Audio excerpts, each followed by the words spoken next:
Hello friends, income tax के cases की series में आज जो केस हम डिस्कस करेंगे वो सेक्शन 271 डी की पेनल्टी को लेकर के है। प्रेजेंट केस में कटक आईटीआईटी बेंच के सामने एक इशू था। यदि असेसी ने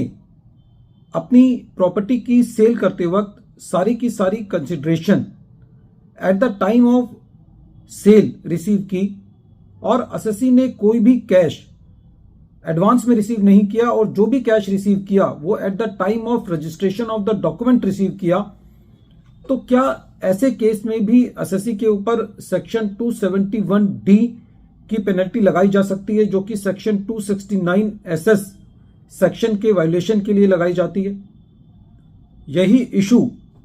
ट्रिब्यूनल ने अपने एक case Aarti Saraf versus joint commissioner of income tax के केस में डिसाइड की। ये issue 131 ITR tribunal page number 337 पर रिपोर्ट हुआ और इस केस का जजमेंट 13 मई 2024 को आया। प्रेजेंट केस असेसमेंट ईयर 17-18 से रिलेटेड है। असेसी ने एक प्रॉपर्टी सेल की और जब उस प्रॉपर्टी को सेल किया तो उसका जो रजिस्ट्रेशन डॉक्यूमेंट था, जब रजिस्ट्रेशन होता है प्रॉपर्टी का सेल करते वक्त, at the time of final sale assessee ने सारा का सारा कंसिडरेशन 5,22,000 रुपए at the time of sale receive किया।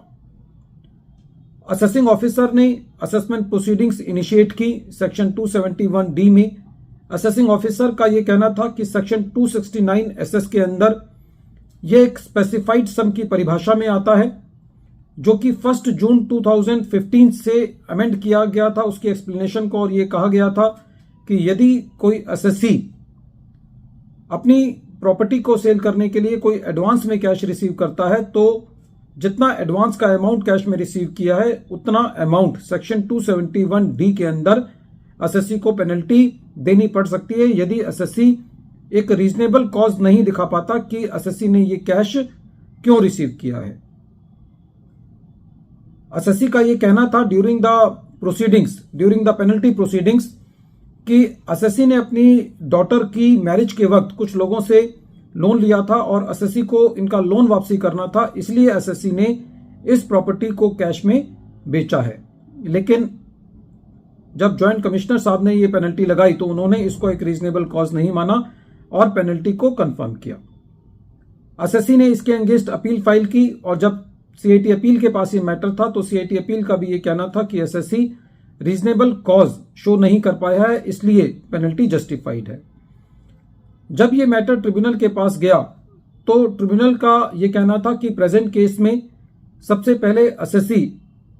अपनी प्रोसीडिंग्स की बिगनिंग से ये बात कह रहा है कि असेसी ने ये जो कैश रिसीव किया है ये उन लोगों का लोन वापसी करने के लिए लिया है जो लोन असेसी ने अपनी डॉटर की मैरिज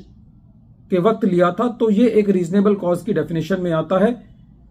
आगे ट्रिब्यूनल का यह कहना था कि प्रेजेंट केस में असेसी ने अपनी सारी ट्रांजैक्शंस को डिस्क्लोज किया है और रेवेन्यू का कहीं पे भी लॉस नहीं हुआ है।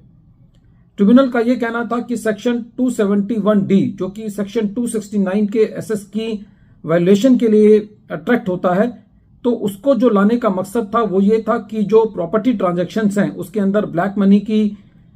जो इंट्रोडक्शन है उसको रोका जा सके, और जो सेक्शन 269 एसएस में जो स्पेसिफाइड सम की परिभाषा है उसके अंदर यह लिखा हुआ है कि यदि असेसी कोई एडवांस में रिसीव करता है तो वही सेक्शन 269 एसएस में आता है। क्योंकि प्रेजेंट केस में असेसी ने कोई भी एडवांस रिसीव नहीं किया, सारा का सारा पैसा at the time of sale deed receive किया, तो ऐसे केस में सेक्शन 269 एसएस और सेक्शन 271 डी अट्रैक्ट नहीं होता। ट्रिब्यूनल का यह भी कहना था कि प्रेजेंट केस में यदि रेवेन्यू को कोई पेनल्टी के प्रोविजन लगाने भी थे तो सेक्शन 271 डीए लगाया जाना चाहिए था, जो कि सेक्शन 269 एसटी के वायलेशन के लिए लगाया जाता है, जो कि 1 अप्रैल 2017 से लाया गया था, जिसके अंदर ये बात कही गई है कि यदि एसएससी कोई एक कैश ट्रांजैक्शन करता है 2 लाख या उससे ज्यादा तो उस केस में एसएससी के ऊपर सेक्शन 271 डीए लगता है। क्योंकि प्रेजेंट केस में क्योंकि सेक्शन 271 डीए नहीं लगाया गया तो पेनल्टी नहीं बनती। ट्रिब्यूनल का यह भी कहना था कि जो स्पेसिफाइड सम है उसके अंदर खाली एडवांस को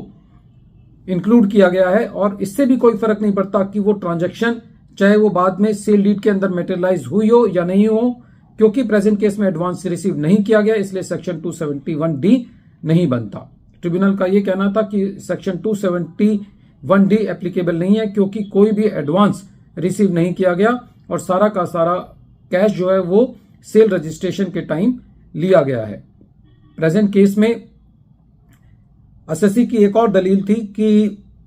सेक्शन 271D लगाने के लिए ये जरूरी है कि असेसिंग ऑफिसर किसी प्रोसीडिंग के दौरान ये सेटिस्फेक्शन रिकॉर्ड करे कि एसएससी के ऊपर सेक्शन 271D की पेनल्टी बनती है। तो उस पर ट्रिब्यूनल का ये कहना था कि असेसिंग ऑफिसर के लिए जरूरी नहीं है कि वो किसी प्रोसीडिंग के द्वारा ही करे, यदि वो सेपरेटली भी पेनल्टी प्रोसीडिंग्स चलाता है तो वो जस्टिफाइड है। लेकिन प्रेजेंट केस में एट द नट शेल